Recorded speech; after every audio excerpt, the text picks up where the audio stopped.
Gimana nih kabarnya teman-teman? Baik-baik aja kan? Semoga kita semua baik-baik aja ya. Oke, perkenalkan namaku Rizka Nailulfas. Pada kesempatan kali ini kita akan belajar mengenai satuan pengukuran panjang dan konsep dasar pengukuran. Nah, teman-teman tahu nggak nih apa itu pengukuran? Pengukuran itu adalah sebuah proses atau suatu kegiatan untuk mengidentifikasi besar atau kecil, panjang atau pendek, atau berat dan ringan suatu objek. Pada pengukuran sendiri terdapat dua unsur, yaitu bilangan ukuran dan satuan ukuran. Di sini terdapat dua macam satuan pengukuran panjang. Yang pertama yaitu ada satuan pengukuran tak baku. Sifatnya tidak tetap dan selalu berubah-ubah. Biasanya orang zaman dahulu itu sering menggunakan satuan tak baku ini. Contohnya itu menggunakan hasta, depa, dan langkah. Yang kedua ada satuan panjang baku. Satuan panjang baku ini udah ditetapkan melalui perjanjian internasional dan sifatnya itu tetap. Contohnya ada pegaris, meteran, jangka sorong, dan sebagainya. Nah, di sini sudah ada contoh dari satuan pengukuran baku. Di sini ada kilometer, hektometer, dekameter, meter, desimeter, sentimeter, dan meter. Dari tangga ini sudah bisa kita lihat bahwa setiap turun satu tangga dikalikan 10 dan setiap naik satu tangga dibagi 10. Untuk lebih lanjut kita lihat contoh yang ada di sini. Misalnya nih, ada 3 km sama dengan berapa meter? Kita lihat kilometer ada di sini. Untuk menuju ke meter, turun berapa tangga? 1, 2, 3. Berarti 3 km karena kita turun 3 tangga, kita dikalikan 1000. Hal ini karena setiap turun satu tangga itu dikali 10.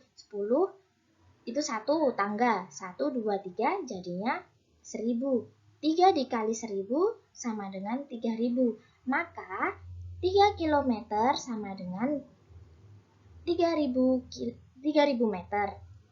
Untuk contoh selanjutnya yaitu ada 2000 meter berapa hektometer. Kita lihat meter ada di sini, hektometer ada di sini. Kita hitung dulu naik berapa tangga? 1, 2. Oke, berarti 2000 meter dibagi dengan karena naik 2 tangga kita bagi 100. Maaf. 2000 dibagi 100 hektometer yaitu 20 hektometer.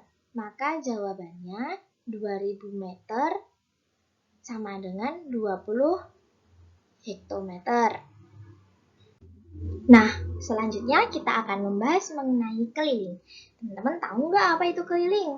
Keliling adalah jarak perpindahan titik dari lintasan awal sampai ke lintasan akhir. Titik awal dan titik akhir adalah titik yang sama. Bisa kita bayangkan kalau kita lari di lapangan, titik awal, start, menuju ke finish itu biasanya mengelilingi lapangan tersebut. Nah, seperti itulah keliling. Keliling juga dapat diartikan sebagai ukuran yang diperoleh sebagai hasil dari penjumlahan sisi-sisi bangun datar. Nah, meskipun keliling dan lingkaran itu sama, terlihat sama, namun keduanya berbeda teman-teman. Hal ini karena menurut teori, keliling itu mewakili ruang geometris yang didukung oleh titik-titik yang bagian dari keliling. Dan keliling itu mengacu pada kontur lingkaran. Nah, untuk cara praktisnya itu, coba aja kita menyiapkan bola dan mengukur diameternya menggunakan tali. Nah, itu cara menentukan lingkaran. Setelah itu, kemudian menentukan dari rata-rata data tersebut. Biasanya menggunakan pi. Pi-nya itu 3,14 atau 22/7 untuk lingkaran.